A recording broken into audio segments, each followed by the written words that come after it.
Alors nous sommes avec Joachim Gobillard de l'association Planète Science Méditerranée. Alors Joachim, Planète Science, c'est un réseau à la fois national mais avec une délégation en région PACA. C'est ça, c'est bien ça, c'est une délégation en région PACA.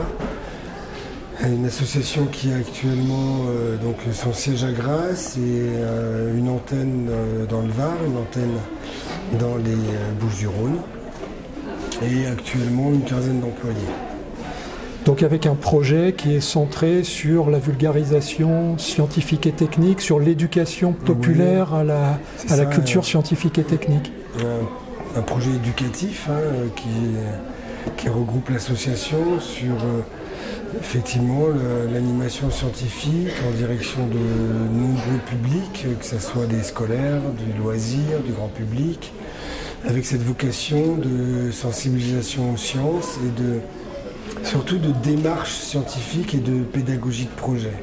Où vraiment on souhaite que le public vive une démarche scientifique et vive cette démarche scientifique dans une démarche de projet, dans une construction d'un projet que le public s'approprie. Alors, quand on parle de démarche scientifique, on parle d'expérimentation, de tâtonnement expérimental. De tâtonnement expérimental, donc d'hypothèses, d'élaboration de différentes méthodes ou de différentes techniques pour ensuite en tirer des premières conclusions et modifier sa démarche pour arriver à des conclusions qui soient disons scientifiques, qui soient mesurables en quelque sorte. Et ça peut se faire à tous les âges? Ça peut se faire à tous les âges. Bon, il ne faut pas... chez les très très jeunes, c'est un petit peu compliqué, mais à partir de l'école primaire, c'est réalisable. C'est réalisable dans le centre de loisirs dans lequel je travaille, où on fait ça sur des thématiques autour de l'environnement, autour des énergies renouvelables, autour des techniques tout simplement. Parce que parfois on fait aussi des animations qui sont plus techniques que scientifiques. Mais cela étant, il y a quand même une démarche de projet quand on est dans de la technique un peu plus pure que scientifique. Alors on parlait d'accueil de loisirs, de colonies de vacances, il y a des formations d'animateurs aussi. Est-ce que c'est facile de former des animateurs à cette démarche scientifique? Est-ce qu'il faut qu'ils aient déjà un background Non, pas forcément. Qu'ils aient un petit peu un intérêt sur les sciences, oui, c'est quand même mieux. Un intérêt sur les sciences ou sur l'environnement, les sciences de l'environnement. Bien sûr, c'est quand même préférable, mais il n'y a pas forcément de prérequis très profonds sur le bagage scientifique en quelque sorte, puisqu'on n'a pas forcément besoin d'être scientifique soi-même pour accéder à cette démarche et amener le public à se poser toutes les questions qu'on peut se poser dans cette démarche d'expérimentation. C'est une méthode l'expérimentation. Émettre quelques hypothèses, faire des observations, en tirer quelques conclusions, et puis éventuellement revenir en arrière pour modifier les paramètres. Et du coup, je dirais que c'est à la portée de tout le monde, ça dépend du niveau où on se place, mais le point de départ n'est pas forcément très élevé. Donc s'il y a blocage, c'est parce qu'il n'y a pas eu une bonne approche de la question en fait. Oui, parce qu'après il suffit aussi de se nourrir de documentation, parce qu'une fois qu'on a des observations, c'est aussi en se documentant qu'on arrive à trouver des réponses. Donc l'animateur lui-même n'a pas forcément toutes les réponses.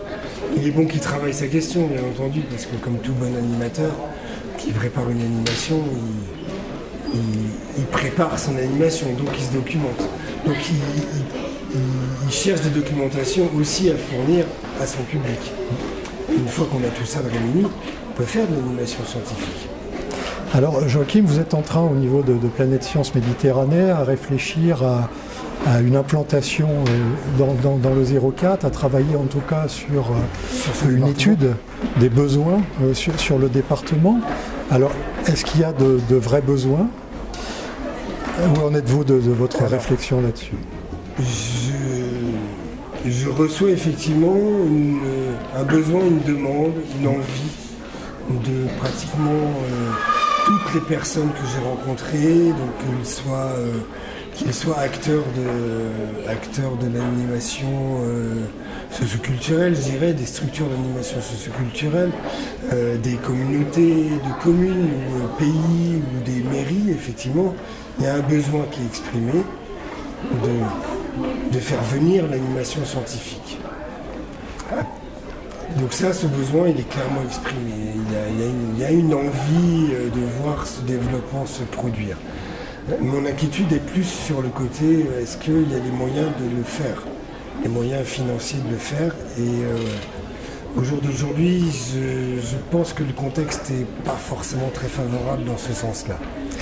Pourtant, on sait qu'il y a une vraie question qui se pose sur la formation de nos jeunes, et notamment sur leur envie d'intégrer des filières scientifiques et techniques. Et là, il y a un vrai enjeu d'emploi, il y a un vrai enjeu économique. Je suis tout à fait d'accord. Effectivement, il y a un enjeu qui est essentiel, qui tient aussi finalement d'au-dessus de notre pays, et que notre pays tienne finalement sa place scientifique sur le rang mondial.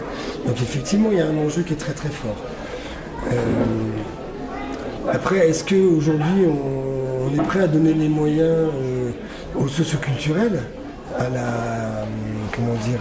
ah mince, le mot m'échappe. À l'éducation populaire, de participer à cet enjeu, de participer par sa démarche, par tout l'intérêt, tout l'attrait qu'on a justement d'impliquer pleinement le public dans la pédagogie de projet, dans sa volonté de s'impliquer et d'apprendre, d'avoir quand même un petit peu les moyens d'arriver à nos fins et d'accompagner le public, de lui donner envie, de lui donner ce cœur d'aller dans le... finalement de s'orienter dans les sciences.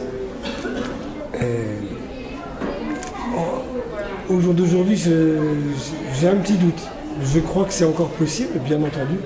En fait, ça tient pas qu'à une structure, ça tient au réseau que nous représentons, ça tient au travailler ensemble. Il faut vraiment qu'on se renforce, je pense, aujourd'hui dans le travailler ensemble. Et c'est là qu'on réussira ou qu'on échouera.